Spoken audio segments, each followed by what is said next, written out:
በቤት ውስጥ የሚዘጋጁ ስክራቦች ቡናን በመጠቀም ሊሆን ይችላል፣ ወይም ስኳርን በመጠቀም ሊሆን ይችላል፣ ወይም ደግሞ ከገበያ ልትገዙ ትችላላችሁ። ለምሳሌ ይሄ በጣም ዝነኛ የሆነ ስክራብ ነው። እነዚህን በመጠቀም የሞተውን የቆዳችሁን ሴል ታነሳላችሁ። የሞተው የቆዳችን ሴል ሲነሳ ጥያቄ የለውም ፊታችሁ ፏ ይላል።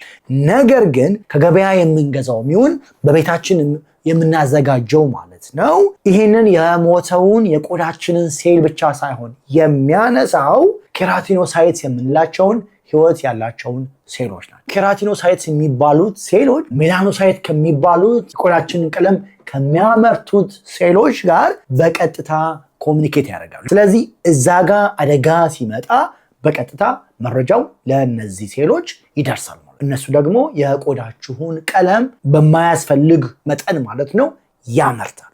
ያ ማዲያት